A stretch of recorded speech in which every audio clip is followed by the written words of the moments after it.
switch gears a little bit. Today we are in part 2 of our Bad Example series.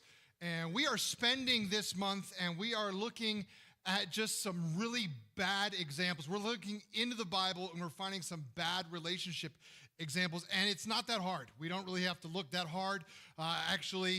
We are looking at them and we are learning, because you can learn a lot, from looking at what not to do. And so we are actually daring ourselves to not look away at what we see in the Bible, in hopes that our lives don't reflect these pictures, and that we can, in fact, in our relationships, look completely different than them. And so today we are looking in the Bible and we are seeing just some terrible examples of love and marriage. We are looking at some people who just give love a bad name. You with me?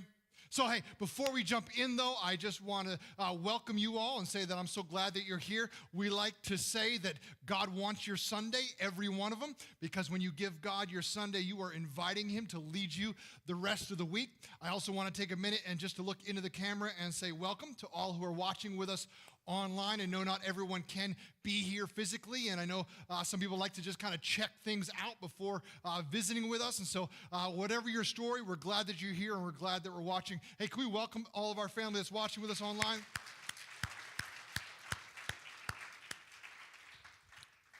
So one time Jesus was talking about the religious leaders of his day, and he was speaking to just kind of like to us in a crowd, just a crowd of people, but he was speaking about the religious leaders in his day, and he said this.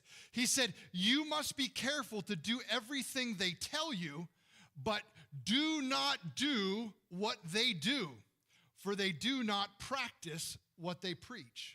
Now, when it comes to dating and marriage and being in love, the Bible is filled with really great wisdom of what to do and really bad examples of how to live that out.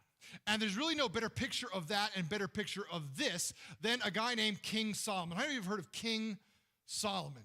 King Solomon lived thousands of years ago. In his reign over Israel, it was the time when Israel was the richest, the most expansive, the most influential in the world in any other time in all of Israel's history. When Solomon was a very young boy, he asked God for wisdom. And God gave him wisdom, so much so that 1 Kings chapter 10 tells us this about Solomon. It said King Solomon was greater in riches and wisdom than all the other kings of the earth. The whole world sought audience with Solomon to hear the wisdom God has put in his heart. Now, Solomon, if you know the book of Proverbs, have anybody heard of the book of Proverbs in the Old Testament? Solomon wrote the majority of the book of Proverbs. Solomon also wrote the book of love. In case anyone ever asks you, who wrote the book of love? It's King Solomon. King Solomon wrote the book of love. It's called Song of Solomon, and it's the handbook. It is God's picture of what a healthy, lively, romantic relationship looks like. And it's not just some kind of like cold textbook with facts. I mean, it is a beautiful, passionate, a little bit dirty work of art. And I love it. My favorite book in the whole Bible. But just kidding. Point is, you should do what Solomon said. You should know it, and you should do what he said. But as the very next chapter in Kings tells us, you must be careful. Oh, no, I went backwards. King Solomon had 700 wives of royal birth and 300 concubines. Concubines are basically girlfriends for pleasure who don't rank up in social status enough to be married, okay? So his wives could only be royal birth, but he had 300 other commoners, and his wives led him astray. It was his wife's fault. As Solomon grew old, his wives turned his heart after other gods, and his heart was not fully devoted to the Lord as the heart of David, his father, had been. Now, dads, let me just say something, just kind of a little aside here, but I think it's an important lesson in this moment on this topic. It really matters what you teach your kids about God.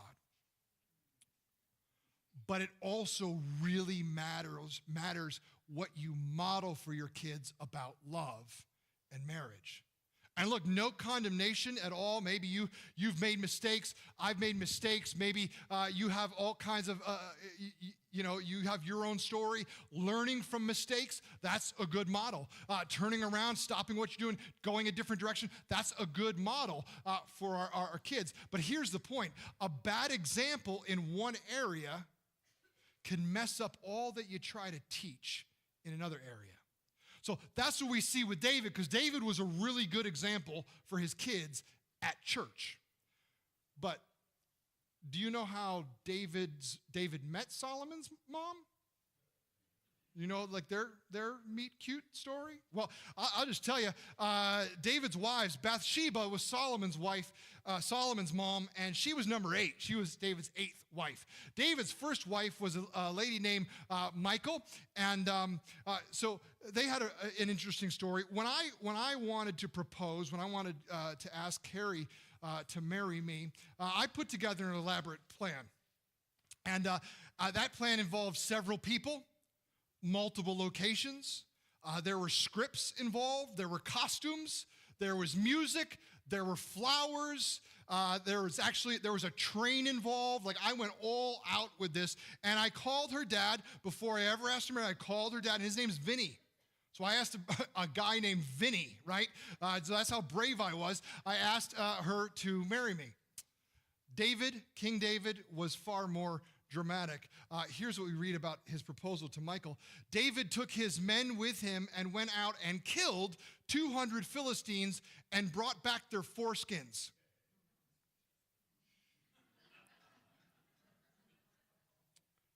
I'm reading from the Bible. They counted out the full number to the king. I don't want to elaborate on this, but what was that scene? They counted out the full number to the king. Count that. No. So that night, David became King Solomon's son-in-law. Then Saul gave him his daughter Michal in marriage. Isn't that beautiful? That's just beautiful. What a beautiful story. But that was like the high point, actually, in their whole love life, because soon after this, David's father-in-law tried to kill him. Michal's dad tried to kill him, and so Michal helped him to escape out the window. How many guys have been there? Let's be honest. No, that's fine. We'll confess your lie later. So anyway, I don't know if as David was escaping, if he said, hey, I'll wait for you, but he didn't. In fact, by the time he came back for Michal, David had picked up 2 more wives, Abigail and Ahinoam. And then after those, he got the 3 of them together. He said, let's do 4 more. And he got Maacah and Haggith and Abital and Eglah. These are not pretty names. But I list them just to make the point that these are real people. These are real women who were living out a really bad example, experiencing a bad example of what love and marriage is supposed to look like. Well, anyway, as that story goes, Solomon's mom, one evening David got up from his bed and walked around on the roof of the palace. From the roof, he saw a woman bathing. The woman was very beautiful, and David sent someone to find out about her. The man said, she is Bathsheba, the daughter of Eliam, and the wife of Uriah the Hittite.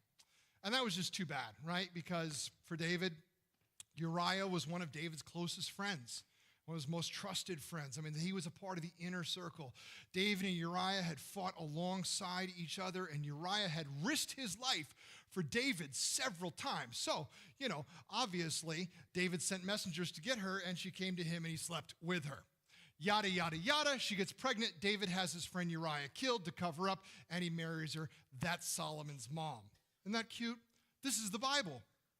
Now, look, it's bad treatment of history, right, to judge a past civilization by today's sensibilities, right? I know that. But look, I'm not really judging this past civilization by today's sensibilities. I'm not saying by today's sensibilities I can identify that David's story and Solomon's story is a bad example of love.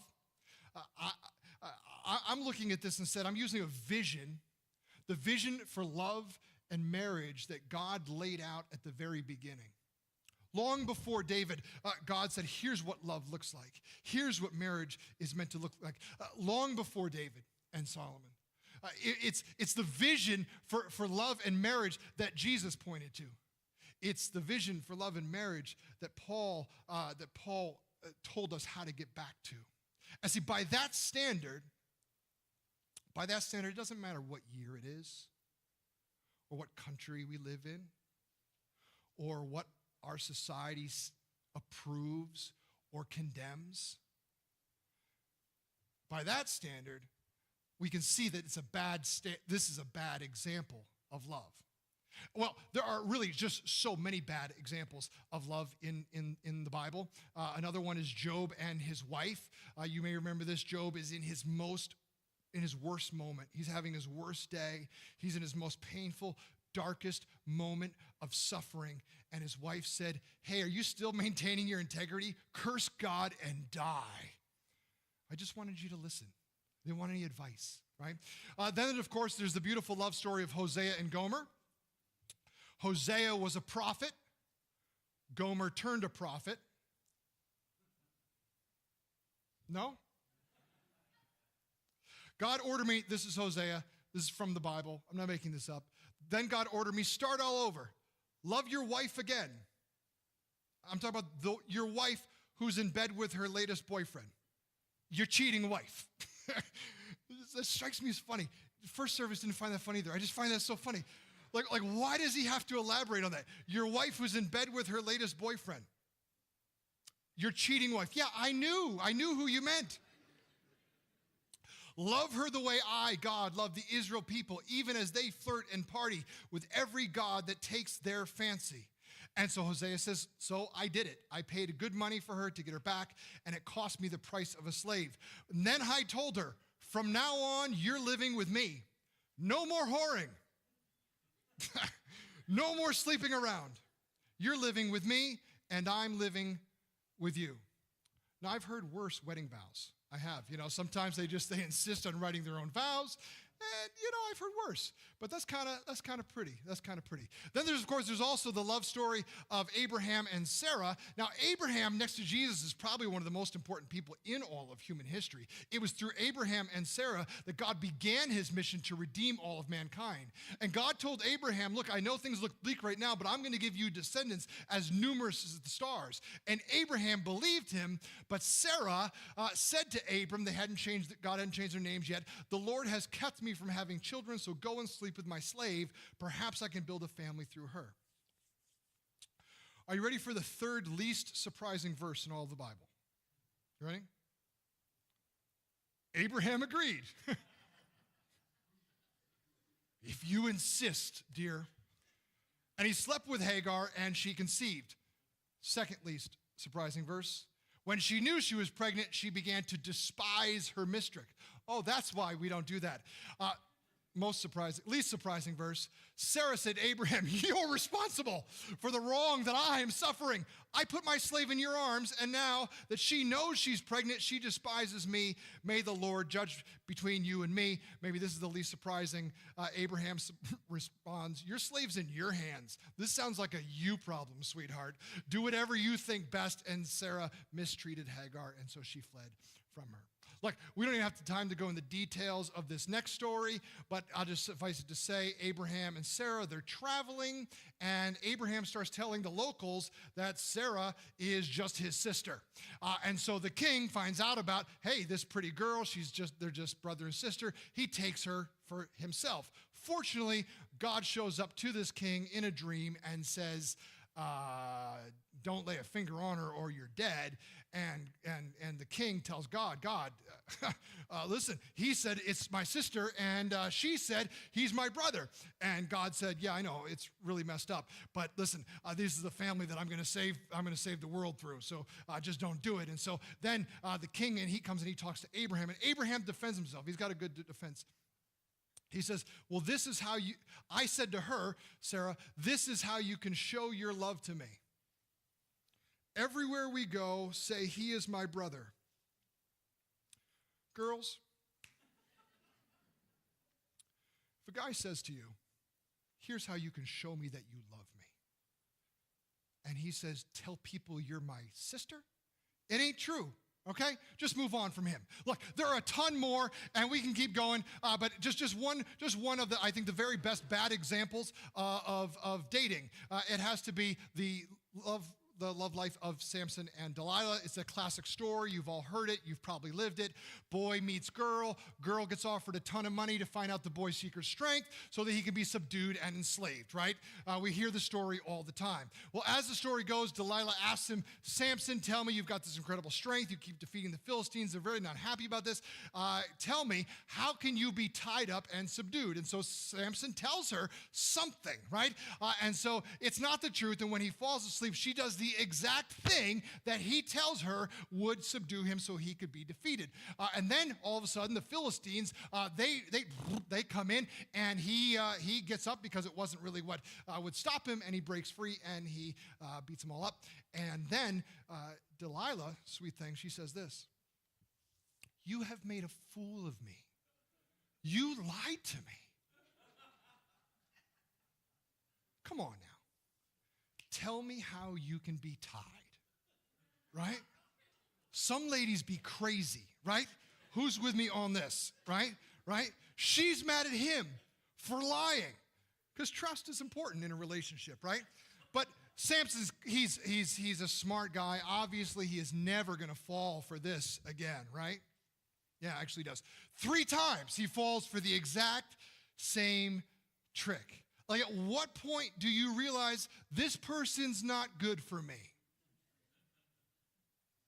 Yeah, you're laughing, but come on, how long did it take you to realize that person wasn't good for you? Right, so anyway, finally, with such nagging, she prodded him day after day until he was sick to death of it. And so he just told her everything. Yada, yada, yada. The Philistines pluck out his eyes. So, hopefully, you can't relate to all of these stories. Hopefully, you haven't experienced all of these things. But maybe you have dated, or you have married, or you're in a relationship with somebody who cheated on you, somebody who lied to you, somebody who's blamed you and manipulated you. Maybe you've been the guilty one in a relationship. Maybe you've been in a relationship with people who are controlling, people who are, they're just bad for you, but you keep going back. Maybe you've had a relationship that led you away from God because you bailed on what you knew was right in order to do what you wanted in the moment.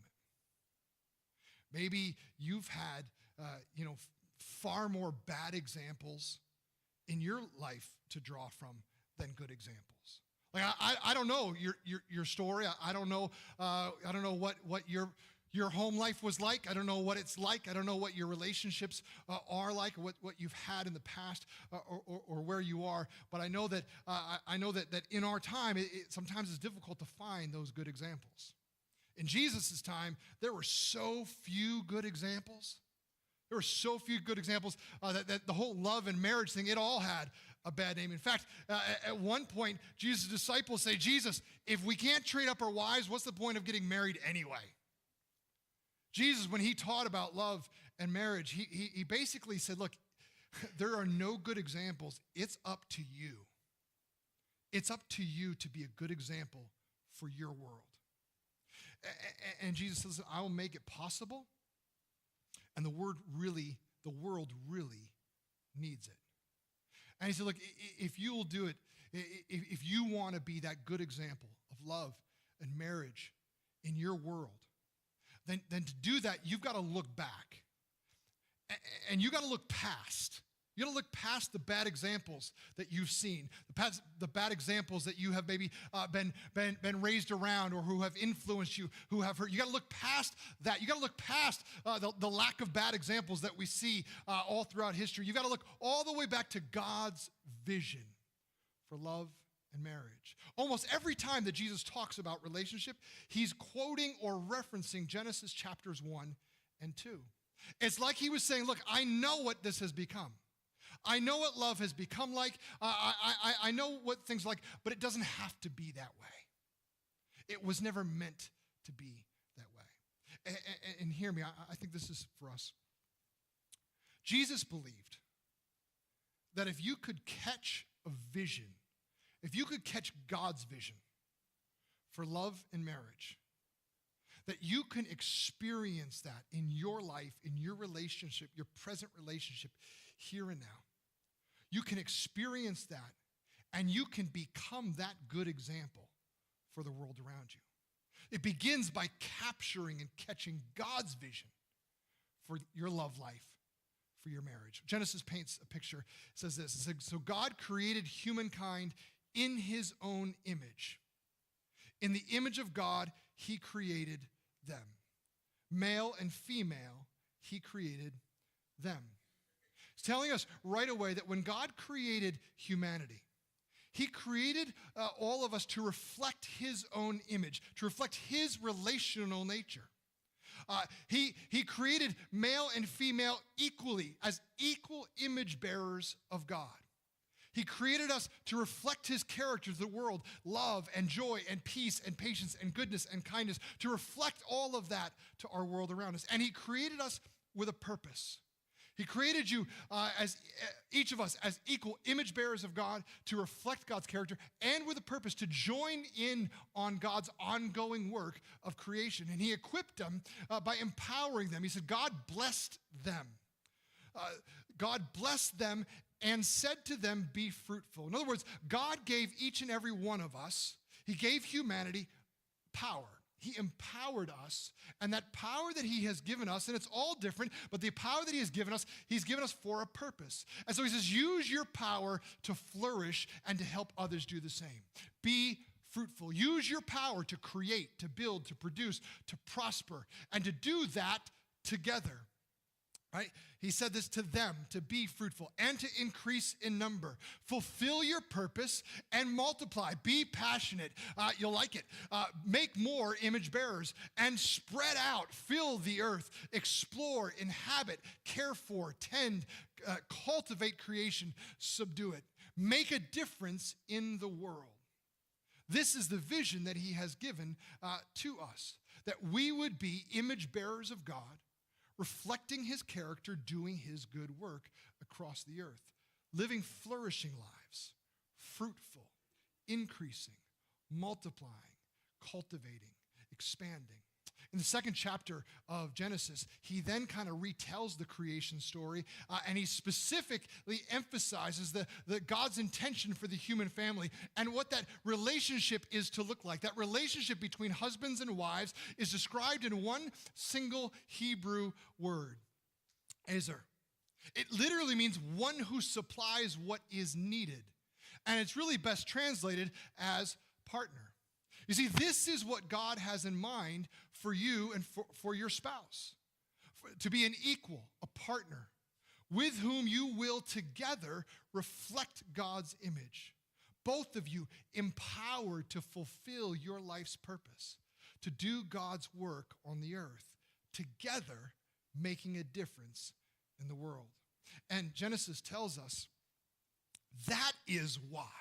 You see, God's dream of a mutual, loving, passionate partnership of two God-reflecting, life-giving, difference-making equals, that is why a boy grows up to become a man who puts his wife first.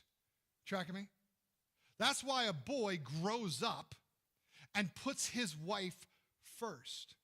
And that's why the two of them trade in you and me for a life of us together. And look what happens when we get this right, when we capture that we are here not to just kind of like, provide security, not just to like, please each other sexually, not just to like kind of, well, let's just have more kids, let's just hunker down, let's just create a unit, not just let's just care for each other till we grow old, but that we have been created with a purpose, brought together to discover and to live out our purpose and to make a difference on this earth together. Look at what he says. When we discover this, he says, Adam and Eve, they were both naked and they felt no shame. This is this moment before chapter 3. Like all of this is before chapter 3. Chapter 3 starts and it all falls apart. But here in this moment, when love was pure, there was intimacy. And there was freedom from shame. Get this, in your relationship, there was freedom from, hey, there's a part of you that I don't trust, and I don't want to talk about it. Hey, there's freedom from, there's a part of me that I am still hiding, and I'm afraid that you'll know. Freedom from any shame. The very next chapter, it all falls apart. Because humanity decides to go apart from God, to decide for ourselves what's good, to do it our own way. And there's a disconnection from God. So disconnected from that source of love, disconnected from that source of love that we receive from God, we then become, it now creates a me first perspective, and it creates complications for all of our relationships. But before that ever happened, this was it. It was, I'm fully yours and you are fully mine, and it's us together, and it matters. Our relationship matters, and there's a purpose. When Jesus was on earth, this is what he pointed back to. He didn't point to any less than examples, any kind ofs or a shade of. He pointed back to this example, this vision of marriage. Jesus, he envisioned this for your marriage. Two God connected, God reflecting equals who are empowered and purposed to live one mutual, loving, passionate, life-giving, difference-making life together. Who wants that kind of relationship? Is this a picture of your marriage? Maybe not perfectly. We are all on the other side of Genesis 3. The more important question, the better question is your marriage moving in this direction? Is your marriage moving in the direction of this vision? You see, the good news is that Jesus makes it possible. Jesus came to earth, and he makes it possible for every single person who's going in the wrong direction to stop going in the wrong direction, to turn around, and to move in the direction of God's plan for your life. That at any point, we can just stop where we're going and turn around and move in the direction that God has for our life. And Jesus does this, first of all, because he defeated sin. Sin's that thing that separates us from God. He dealt with that so that we be connected to God, that source of love, through a relationship with Jesus. And he gives us his Spirit, and he leads us by his Spirit to help us change direction. Now, much of the New Testament is all about that story right there. It's all about what it looks like when you allow Jesus to reconnect you with God, to enter into a relationship with God through Jesus, and allow his Spirit to redirect you and give you the power to change direction. Most of the New Testament is all about, hey, here's what it looks like to live out your relationships. Here's what it looks like to treat the power you've been given in the right way, not in the wrong way. Here's what it looks like to live the life that God has created you to live. In one of his letters, the Apostle Paul, he wrote about what it looks like to get back to this from wherever you are. So wherever you are in your marriage, wherever you are in your second marriage, your third marriage, wherever you are in your dating relationship, he says, look, wherever you are, here's how you get back to this from wherever you are. He says, first of all, it looks like this. Submit to one another out of reverence for Christ. Now, this word submit, it often makes people kind of lean back. It's uncomfortable, right? It's often misunderstood. It's often misused because we live in a world that misuses and abuses power, right? In our world, we think power is to be used for my advantage, is to help me move forward. And so when we think of that, we think of submit means to give up my power to someone else. But the reason that God gave us power, as we saw, God gave us power for the benefit of others, right? And so power has been given to the power you have is not for you. The power you have great power. It's meant to be used to do great things for other people, right?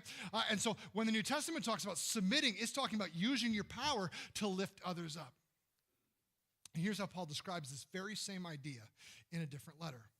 He says, do nothing out of selfish ambition or vain conceit. Rather, in humility, value others above yourselves, not looking to your own interest, but to each of you to the interests of the others. In your relationships with one another, have the same mindset of Jesus. In other words, the perfect example of this submit to one another is Jesus. Think when he washed the disciples' feet. He humbled himself in order to honor them. In fact, it's in that very moment, right after washing their feet, Jesus says this, I have set for you an example that you should do as I have done. We don't have to just simply do what he says. Jesus did it. Do as I have done for you. So a useful kind of translation of that word submit is put yourself second and put the other person first. Intentionally put yourself second in order to put the other person first. Take on a you first attitude. So when Paul says, hey, submit, husbands and wives, he's saying, hey, husbands and wives, say you first to one another out of reverence to Christ. Husband and wives, in your daily and every situation, whenever there's conflict, say you first to the other. Not necessarily because they deserve it, but out of reverence for Christ. Because this is how Jesus taught us by his good example to treat other people, particularly those who we claim that we love. And so Paul, after saying this, he then kind of breaks it out and he says, hey, wives, say you first to your own husband as to the Lord. Here's your expression of intimacy. Not just women say you first to all men. Wives, say you first to your own husbands. Here's how you show that intimacy. Here's how you show that love. Here's how you show that grace. Say you first. And then he goes on to say, and husbands, love your wives just as Christ loved the church. Well, what did that look like? He gave himself up for her. Understand, because you probably can tell, Paul's kind of like ramped up the volume here. Paul is speaking to a church that was planted in a misogynistic culture. In other words, all the Christians in the first century, they came out of Greek and Roman and Jewish ideas. It was all male-dominated, women-oppressed cultures. And so Paul's way more stern here to men than he is to women. To say love like Jesus is saying submit times a billion, right? Like to the wives, he's saying, hey, wives, remember, say you first. Remember how Jesus washed the disciples' feet? To the husbands, he's saying, hey, husbands, say you first. Remember how Jesus got nailed to the cross? Give up yourself, husbands. Sacrifice whatever you need to give up, to say you first to your wife. And Paul says, here's the reason. For this reason, a man will leave his father and mother and be united to his wife, and the two will become one flesh. You see, when the two each determined to say you first, that creates the environment now where an us-together relationship can exist. This is the us-together relationship that God has in mind, that world-changing, that purpose-filled, passionate, world-changing kind of relationship. It's then that we can together make a difference in our world. If you have been following the story of Josh and Chelsea Woodward, you can track back and just see it unfold. We have been watching this beautiful real-life picture of you first, us together. This you first, us together commitment in which one member uses the power they have to lift up the other one when they have no power. We have seen how in their togetherness they have become life-giving and God-reflecting and making a difference far beyond themselves. You see, when we step into and we live out this you first, come what may, commitment to our other, God will then use that us together relationship. And your relationship, your marriage can be, it maybe is the most powerful expression of the gospel in our society, particularly in our society. So how can we apply this just in practical ways? I'm just going to end real fast. Two things. This week, practice saying you first. And so husbands, wives, say you first to the love of your life all week long. So what does this look like? It could be a number of things. It could be, like, hey, you pick, right? When you pick what we watch. It could be you answer the phone. It could be I'll get up with the baby this time, or, I'll take the kid to school this time, or, I'll wash the dishes. You first to serve the other person. Maybe it's I'll take out the trash. If you don't have teenagers, look, if you have teenagers, I was going to say this. If you have teenagers, you should not be taking, there's a small window. Parents, there's a small window. You should never touch trash. I'd say from 12 to 18, maybe earlier, earlier maybe. You shouldn't even touch trash. This is your time off. This is your time off. Anyway, saying you first. In all seriousness, sometimes that means apologizing. Sometimes you first means apologizing for something that has been swept under the rug for a long time. Maybe that's what you do this week. Saying you first is forgiving, even if the apology doesn't come. Saying you first is maybe agreeing to go to counseling. Maybe that's your story. You don't have to agree with the counselor, but you should agree to go. Maybe you first is giving up a bad habit so that your life together can be better and longer. Sometimes you first means taking the first step to make things right. Listen, if you could be, the other thing is you could be married to somebody, you could be married to a me first person. What do you do then? Well, like Paul wrote about this in another letter, and he said, here's the thing. You first is always the redemptive move. Even if, and especially if you are in a me first relationship, you're in a relationship with someone who's just saying me first all the time, and they're not interested in changing, they have no interest in following Jesus, you first is your most powerful move. Because you see, you first, Jesus taught us, modeled us, Paul repeated it. It's when we live you first, especially with someone who's saying me first, it's what exposes what's wrong. It's what melts the heart. It's what changes the mind of that person. The only way to unleash healing, impassioning power in your relationship is by saying you first. Hey, you know what? Why don't we just practice it real quick? Ready? 1, 2, 3, you first. You didn't say it. We're going to do it again.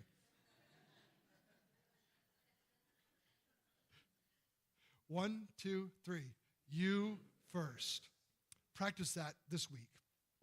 All right. Lastly, this. Sometime this week, if you are a married couple, you're in a serious relationship, you're heading towards marriage, let me encourage you to this. Have an us together conversation.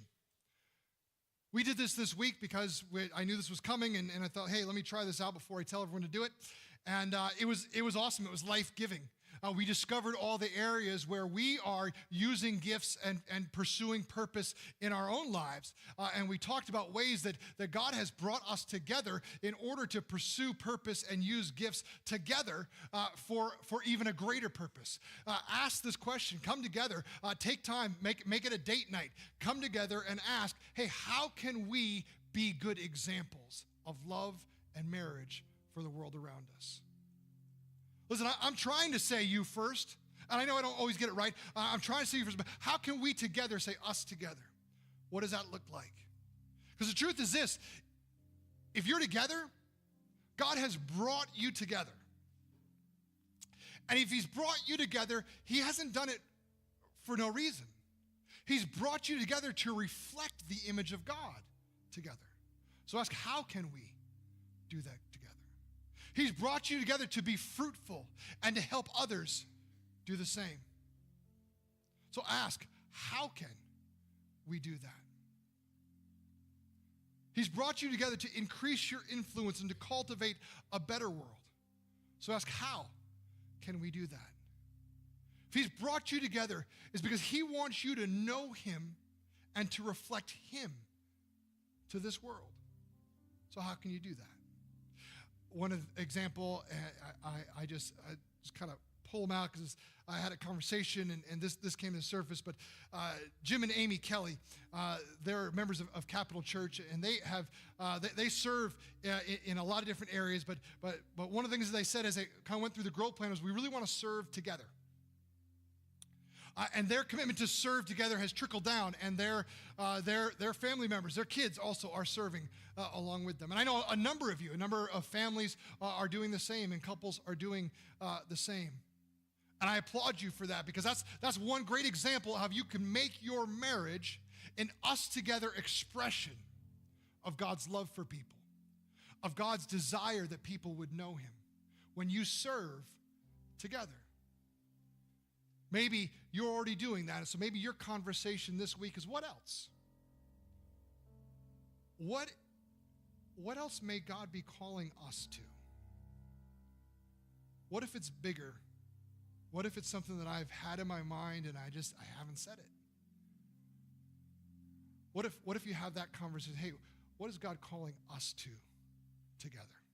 How is he calling us to use what he's given us to make a difference together? Imagine if our community resolved to look past the bad examples. What if we all resolved to become good examples? What if that's what we were most concerned about? Not weighed down by the bad examples, but driven to be the good examples for all to see. Imagine if you first and us together became the norm in your relationship. Imagine the intimacy and the fulfillment that you would experience. Imagine the difference that you could make together. Imagine the impact that you'll make in the next generation. It's possible for each and every one of us, from no matter where we're at, but not by your own willpower, not by your good intentions. Those will only ever take us so far. But through Jesus, this kind of redemption, this kind of purpose, this kind of empowering is possible. And this is the gospel, right? This is the gospel that God created every single individual to know God, to have a God-connected, God-reflecting life. But, our penchant to be selfish and our will to kind of go away from what God has for us, it creates this separation. This disconnects us from God. And that's not a connection we can remake ourselves no matter how good we are. But the good news is, the news that the Bible tells us is that God didn't just write us off. He didn't write you off. He sent Jesus. He sent Jesus to defeat that disconnecting, destructive power of sin. He did that by facing the worst that evil had to throw at him and never resorted to sin. The injustice that he faced on the cross, the fear, the terror of death. Never resorted to sin. Instead, he trusted God completely, and God raised him from the dead. And because he did, all who put their trust in Jesus are aligned with him. All who put their trust in Jesus have forgiveness for their sins and are given his Spirit to help them change direction. You can change direction because of what Jesus has done for us. And I believe that you're here today. Whatever circumstances led to you being here today in this moment, I believe you're here because God wants you to know that he loves you no matter what your story is, no matter what your past is, no matter what your present is. God loves you. And he wants you to become a living expression of that love for the world. He wants to forgive you. He wants to heal you. He wants to help you walk in the right direction. Would you bow your heads with me? This morning, before we leave today, I just want to give you an opportunity. If you say, you know what, I have been walking in the wrong direction, and today I want to open my life to invite Jesus into my life.